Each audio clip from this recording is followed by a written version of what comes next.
আমরা জানি পাদোয়া রৌমারীর কাহিনী, ব্যাপক সংখ্যক বিডিআরের বড়ই বাড়ির কাহিনী, যেখানে ব্যাপক সংখ্যক ভারতীয় নিরাপত্তা এবং সেনাবাহিনী নিহত হয়। 180 থেকে 400 পর্যন্ত ধারণা করা হয়, যেখানে মারা গিয়েছিল একটা অপারেশনে। তো এই সমস্ত কারণে আমাদের প্রতিবেশী ভারত তারা নিশ্চিত করে সিদ্ধান্ত নেয় যে এটার প্রতিশোধও নিতে হবে এবং ভবিষ্যতে যেন এই বাহিনী আর উঠে দাঁড়াতে না পারে, সেই পর্যায়ে তারা হাসিনাকে নির্বাচন করে।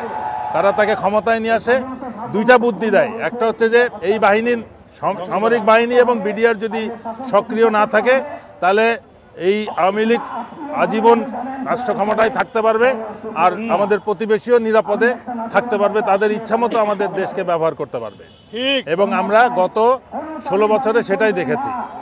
বিডিআরকে সম্পূর্ণ নিষ্ক্রিয় রাখার, প্রকৃত যারা বর্ডারে অপারেশন করেছিল, সফল ছিল, তাদেরকে জেলের মধ্যে রাখা হয়েছে বেছে বেছে।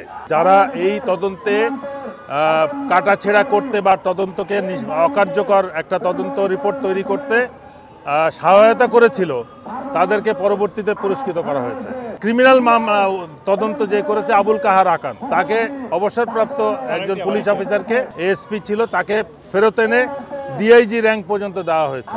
তাকে দিয়ে তদন্ত করানো হয়েছে এবং সম্পূর্ণ রাজনৈতিক ইচ্ছা মতো কাজ করেছে। এবং আমি এই তদন্ত রিপোর্টে, জাতীয় কমিশনের যে রিপোর্ট হয় সেটাতে আমি নোট অফ ডিসেন্ট দেওয়ার কারণে আমাকে প্রফেশনালি এবং সোশ্যালি হ্যারাস করা শুরু করলে আমি চাকরি ছাড়তে বাধ্য। 25-26 ফেব্রুয়ারিতে যে বিডিআর বিদ্রোহের নামে যে হত্যাকাণ্ড চালানো হয়েছিল, সেই হত্যাকাণ্ডের পরে যে জাতীয় তদন্ত কমিশন হয়, সেটার আমি একজন সেনাবাহিনীর পক্ষ থেকে প্রতিনিধি ছিলাম। সেই তদন্ত কমিশনের কার্যক্রমে সত্যিকার অর্থে প্রকৃত দোষী যারা, পরিকল্পনাকারী বা এটার সাথে জড়িত যারা ছিল, তাদেরকে বাদ দিয়ে কিছু নিরীহ বিডিআর সৈনিক, শুধু বিডিআরের মধ্যে যারা ইনভলভ ছিল, যাদের মধ্যে একটা খুবই কম সংখ্যককে অর্থের বিনিময়ে বা অন্য কোনো সুযোগ সুবিধার বিনিময়ে প্ররোচিত করা হয়েছিল এই হত্যাকাণ্ড জড়িত হতে, তাদেরকে সহ সমস্ত বাহিনীর সদস্যকে গড়ে অভিযুক্ত করা হয় এবং তাদের থেকে ব্যাপকভাবে সৈনিকদেরকে অ্যারেস্ট করে শাস্তি প্রদান করা হয়। 16 বছর পরেও